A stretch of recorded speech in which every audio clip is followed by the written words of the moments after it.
Hello everyone. তো কেমন আছো তোমরা সবাই? আশা করি তোমরা সবাই খুবই ভালো আছো। আমিও খুব ভালো আছি। চলে আসলাম আবারও তোমাদের সাথে একটি নতুন ভিডিও শেয়ার করতে। আর আজকের ভিডিওতে তোমাদেরকে আমি মেকআপ ভিডিও শেয়ার করব। আর এটা হচ্ছে একটা আগমনী লুক তোমাদের সাথে আজকে আমি ক্রিয়েট করব, মানে তোমাদেরকে করে দেখাবো। তো চলো বেশি বকবক না করে ভিডিওটা শুরু করা যাক। আর হ্যাঁ, তো ভিডিওটা জানি দিতে একটু দেরি হচ্ছে, কিন্তু তোমরা কিছু মনে করো না, আমি এরপর থেকে আর ডেলি তোমাদের সাথে ভিডিও আপলোড করব। সো দেখো, আমি কিন্তু ফার্স্টে আমার ফেসটা পুরো ক্লিন করে নিয়েছি। আর ফেস ওয়াশ দিয়ে ক্লিন করে নেওয়ার পরও আমি কিন্তু একটা ওয়েট ওয়াইপস দিয়ে ভালোভাবে মুখটাকে ক্লিন করছি, যাতে কোনো ধরনের ডাস্ট বা কোনো ধরনের মানে নোংরা আমার মুখে না থাকে, সেই জন্য। সো মুখটা ভালোভাবে ক্লিন করে নেওয়ার পর কিন্তু আমি এখানে টোনার অ্যাপ্লাই করছি। আর টোনারটা আমি নিচ্ছি গুড ভাইবসের গ্রিন টি টোনার। তোমরা এখানে তোমাদের পছন্দ মতো টোনার ইউজ করতে পারো। সো এরপর টোনারটা অ্যাপ্লাই করে নেওয়ার 2 থেকে 3 মিনিট পর কিন্তু আমি ময়শ্চারাইজার অ্যাপ্লাই করছি। আর এখানে আমি পন্ডসের লাইট জেল ময়শ্চারাইজার অ্যাপ্লাই করছি। এটা কিন্তু খুবই ভালো একটা ময়শ্চারাইজার, যেটা অয়েলি স্কিনের পক্ষে যাবে, আর সেটা আমার স্কিনে, সেই জন্য আমি এই ময়শ্চারাইজারটা অ্যাপ্লাই করছি। আর ভালোভাবে এটাকে ব্রাশের সাহায্যে ময়শ্চারাইজারটা ফেসের মধ্যে অ্যাপ্লাই করে 2 থেকে 3 মিনিটের জন্য রেখে দেবো। তারপর ময়শ্চারাইজার অ্যাপ্লাই করার পর কিন্তু আমি এখানে আইব্রোটাকে ড্র করে নেব। তার জন্য আমি এখানে মিস ক্লিয়ারের আইব্রো প্রোমেট ইউজ করছি। আর এখন ফার্স্টে আমি কিন্তু আইব্রোসটাকে ভালোভাবে কোম করে নিয়েছি। নেওয়ার পর কিন্তু আমি আইব্রোটাকে আঁকা স্টার্ট করছি। সো দেখো, আমি কিন্তু ফার্স্টে ইনার থেকে স্টার্ট করছি না, শেষের দিক থেকে পুরো ড্র করছি, এবং সামনের দিকে স্পুলি দিয়ে আমরা ভালোভাবে ওটাকে কারেকশন করে নেব, যাতে আমাদের আর্টিফিশিয়াল না লাগে আমাদের আইব্রোসটা। তো ঠিক এই একইভাবে কিন্তু আমি 2 দিকে আইব্রোসটা করে নেব। তো তোমরা দেখো, আমি কিন্তু এই পাশে আইব্রোটা কীভাবে ড্র করেছি, ঠিক সেই একইভাবে কিন্তু আমরা অন্য দিকে আইব্রোসটাকেও ড্র করে নেব। সো তোমাদেরকে আমার ভিডিও দিতে একটু দেরি হচ্ছে, তার কারণ আমি একটু ব্যস্ত আছি। আর তোমরা তো বুঝতেই পারছো, এখন পুজোর সিজন, মানে পার্লারে এখন অনেক লোক আসে, তো সেই জন্য তোমাদের সাথে ভিডিও আপলোড করা হচ্ছে না। আর যেই সব ক্লায়েন্ট ভিডিও মানে পারমিশন দেয় তাদেরই করা হয়, তো সেই জন্য তোমাদেরকে দিতে একটু অসুবিধা হচ্ছে। কিন্তু তোমাদের সাথে কিন্তু আমি সমস্ত ধরনের ভিডিও আপলোড করব, তোমরা কিন্তু সাথে থেকো এবং সঙ্গে থাকবে। সো চলো, এরপর আমি নেক্সট স্টেপে যাচ্ছি।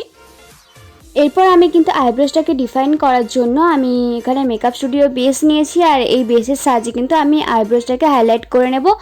আমি একটা ফ্ল্যাট ব্রাশের সাহায্যেই কিন্তু আমি আমার আইব্রোসটা সেটাকে আমি কাট করে নিচ্ছি বা হাইলাইট করে নিচ্ছি। এইভাবে আমি দুটো আইব্রোসকে ভালোভাবে সমান করে কেটে নেব। আর তোমরা দেখো আমি কিভাবে কিন্তু দুটো আইব্রোসকে সমানভাবে করেছি, তোমরা কিন্তু ঠিক এই একই পদ্ধতিতে করবে।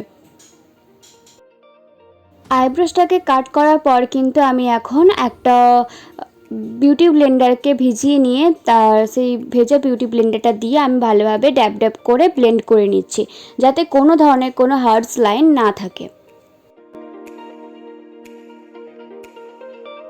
সো এরপর আমি এখন প্রাইমার অ্যাপ্লাই করছি। আর আমি এখানে ব্লু হেভেনের প্রাইমার ইউজ করছি। এটা হচ্ছে সিলিকন বেস প্রাইমার। যাদের ওপেন পোর্সের প্রবলেম আছে তারা কিন্তু এই প্রাইমারটা নিতে পারো, এটা কিন্তু খুবই ভালো একটা প্রাইমার। সো আমি এখন এই প্রাইমারটা আমার যে টি জোন আছে এখানে আমি ভালোভাবে অ্যাপ্লাই করছি। অ্যাপ্লাই করার পর আমি কিন্তু এটাকে কিছুক্ষণের জন্য রেখে দেবো। আর এটাকে আমি আলতো হাতে কিন্তু প্রাইমারটাকে অ্যাপ্লাই করব। তোমরা কোনো জোরে জোরে দিয়ে মানে প্রাইমারটা নিয়ে অ্যাপ্লাই করবে না। প্রাইমার অ্যাপ্লাই করার পর আমি এখানে কিন্তু কোনো কালার কারেকশন করব না, কারণ আমার কালার কারেকশন করার কোনো দরকার নেই। সো সেই জন্য আমি এখানে নাইকার একটা স্ট্রোব ক্রিম নিয়েছি। আর এটা হচ্ছে গোল্ডেনের ওপর আছে, এইটা নিয়ে আমি কিন্তু আমার যে হাইলাইটিং এরিয়া আছে এইখানে আমি সব লাগিয়ে ভালোভাবে ব্লেন্ড করে নেব। এটা হচ্ছে একটা লিকুইড হাইলাইটার। তোমরা যদি ফাউন্ডেশন অ্যাপ্লাইয়ের আগে এটা ব্যবহার করো তাহলে কিন্তু তোমাদের মেকআপটা খুব সুন্দর গ্লেজ দেবে আর গ্লসি হবে। সো তোমরা এইটা কিন্তু দিয়ে ট্রাই করতে পারো।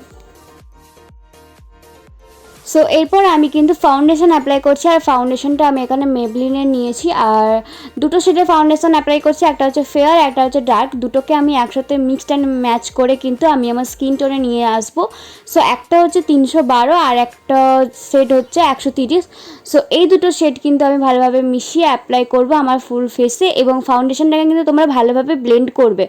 আর ফাউন্ডেশন যত তোমরা ভালোভাবে ব্লেন্ড করবে, মেকআপ তত ফিনিশ দেবে, মেকআপ তত ভালোভাবে ভালোভাবে আমাদের যে বেসটা আছে সেটা তৈরি হবে।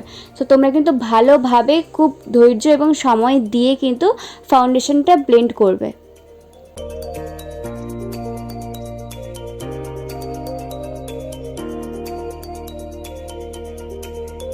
এরপর আমি কনসিলার অ্যাপ্লাই করছি, আর এটা হচ্ছে সুইস বিউটির কনসিলার। আর এটা আমি আমার যে হাইলাইটিং এরিয়া আছে আর যেখানে যেখানে কনসিল করতে হয়, যেমন আমাদের আন্ডার আইতে করতে হয় এবং আমার যে আই বেসটা করবো বা যে আইশ্যাডোটা অ্যাপ্লাই করবো সেখানে দিয়েছি, এবং আমার টি জোনে হাইলাইটিং এরিয়াতে দিয়ে ভালোভাবে বিউটি ব্লেন্ডারের সাহায্যে কনসিলারটাকে ব্লেন্ড করব। তারপর আমি কিন্তু পুরো ফাউন্ডেশন এবং আমার যে কনসিলার দিয়ে যেই সব আমি ব্লেন্ড করেছি সেগুলোকে পুরো লক করে দেবো। তার জন্য আমি এখানে একটা বানানা পাউডার নিয়েছি, আর এই বানানা পাউডারটা দিয়ে কিন্তু আমি পুরো ফেসটাকে সেট করে নেব বানানা পাউডার দিয়ে। তোমরা চাইলে কিন্তু এখানে ট্রান্সলেশন পাউডারও অ্যাপ্লাই করতে পারো, যেহেতু আমি এখানে একটা খুব ব্রাইট লুক করছি সেই জন্য আমি এখানে বানানা পাউডার ইউজ করেছি, আর তোমরা চাইলে এখানে কম্প্যাক্ট পাউডারও ইউজ করতে পারো। সো এরপর আমি আমার কন্ট্রোল ব্লাশ সব কিছু করে নেব। একটা প্রিটি অল সেটের আমার কাছে যে আইশ্যাডো প্যালেটটা দেখতে পাচ্ছ, এটা যদি তোমরা কিনতে পারো তাহলে কিন্তু এর মধ্যে তোমরা সবই পেয়ে যাবে, ব্লাশ, কন্ট্রোল, হাইলাইটার সব, আর আইশ্যাডো তো বটেই। সো আমি এখান থেকেই কিন্তু ব্লাশ, কন্ট্রোল এবং হাইলাইটিং এখান থেকেই করব, সাথে আমি আই মেকআপটাও এই প্যালেট থেকেই করব। সব কিছু করে নেওয়ার পর কিন্তু আমি এখন আন্ডার আইতে ট্রান্সলেশন পাউডার দেবো, এবং আমি যে আমার কন্ট্রোলটা করেছি আর জ লাইনের নিচটা এই দুটো আমি কেটে নেব, নিয়ে পাউডারটাকে দিয়ে শেড করব। এরপর আমি একটা খুবই সিম্পল আই মেকআপ করব। ফার্স্টে কিন্তু আমি একটা মানে অরেঞ্জ শেডের একটা ইয়েলো কালার নিয়ে আমি আমার ক্রিজ লাইনে দিয়ে দেব, আর দেন আমি কিন্তু একটা রেড শেড নিয়ে আমি আমার আউটার কর্নার থেকে ইনার কর্নার অবধি নিয়ে আসতে থাকবো। নিয়ে আসার পর কিন্তু আমি একটা ফ্ল্যাট ব্রাশের সাহায্যে সাদা রঙের যে একটা হাইলাইটার থাকে সেইটা আমি কিন্তু আমার ইনার কর্নারে দিয়ে দেবো। একটা খুব সিম্পল আই মেকআপ তোমাদের সাথে আজকে শেয়ার করছি। তোমরা অনায়াসে যারা বিগিনার্স আছো বা যারা মেকআপ পারোই না একদম, তারা কিন্তু অবশ্যই এটা করতে পারবে, এটা কোনো ধরনের কোনো প্রবলেম হবে না। সো এরপর আমি যে আমার ক্রিজ লাইনে যে অরেঞ্জ ইয়েলোটা দিয়েছিলাম এবং রেড কালার দিয়েছিলাম আমার আইলিডে, সেই সেম কালার কিন্তু আমি নিচের চোখটাতেও দিয়ে দিচ্ছি একটা পেন্সিল ব্রাশের সাহায্যে। এরপর আমি কিন্তু একটা মেবলিনের মাস্কারা ইউজ করছি। এই মাস্কারাটা কিন্তু খুবই ভালো, খুব মানে যাকে এক কথায় অসাধারণ। আর এইটা দেখো আমি এক চোখে লাগাচ্ছি, তোমরা কিন্তু ডিফারেন্সটা বুঝতে পারবে। সো আমি কিন্তু এই মাস্কারাটা আমি আমার ওপরের আইল্যাশে এবং লোয়ার ল্যাশে আমি দুটোতেই লাগিয়ে নিচ্ছি।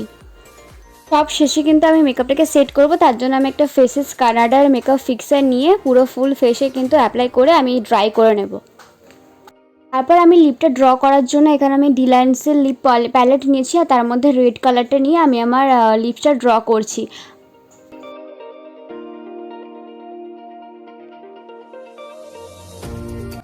এরপর আমি পরপর কিন্তু হাইলাইটার এবং আমার কাজল যে আছে সেটা আমি অ্যাপ্লাই করে তোমাদের সাথে আসছি। আর তোমরা কিন্তু অবশ্যই জানাবে যে তোমাদের ভিডিওটা কেমন লেগেছে। ভিডিওটা ভালো লাগলে অবশ্যই লাইক, কমেন্ট, শেয়ার করবে এবং চ্যানেলটিকে সাবস্ক্রাইব করে দেবে। আর তোমাদের সামনে কিন্তু নতুন নতুন ভিডিও আর পার্লারের যে ভিডিও সেটা কিন্তু অনেক আসতে চলেছে, তো তোমরা আমার সাথে থাকো এবং সঙ্গে থাকো। আর তোমরা যদি বিনা কোনো হিট প্রয়োগ ছাড়া কিন্তু তোমরা চুলটা কার্ল করতে চাও, তো আগের দিন কিন্তু তোমরা ছোট ছোট করে বিনুনি করে নেবে এবং সারা রাত রেখে দেবে। দেন তোমরা যেদিন পরের দিন যে তোমরা মেকআপ ভিডিও শ্যুট করতে চাইছো সেদিন তোমরা কিন্তু এইভাবে বিনুনি আমি যেমনটা করেছি তেমনটা করে তোমরা রেখে দেবে। দেন তোমরা মেকআপের পর কিন্তু তোমরা এইটা এইভাবে খুলে নেবে, তো তোমরা দেখতে পাবে খুবই সুন্দর একটা ন্যাচারাল কার্ল তৈরি হবে। তোমাদের কোনো ধরনের কোনো হিট প্রয়োগও করতে হবে না। তোমাদেরকে আমি কার্লটা কেমন হয়েছে সেটা তোমাদেরকে দেখাচ্ছি। অসাধারণ কার্ল হয়েছে, তোমরা কিন্তু অবশ্যই এটা ট্রাই করবে। তো দেখতে পাচ্ছ আমার কার্লটা কত সুন্দর হয়েছে, তোমরা কিন্তু অবশ্যই এটা ট্রাই করবে মেকআপ করার সময়। তো চলো তোমাদের সাথে দেখা হচ্ছে পুরো আমার যে শ্যুটটা আমি করেছি বা কেমন সেজেছি তোমাদের সাথে, সেইখানে তোমাদের সাথে দেখা হচ্ছে। আর ভিডিওটা কেমন লেগেছে কিন্তু অবশ্যই কমেন্টে জানাবে। আর তোমাদের সাথে দেখা হচ্ছে নেক্সট ভিডিও। তো তোমরা এতক্ষণে ভালো থেকো, সুস্থ থাকো।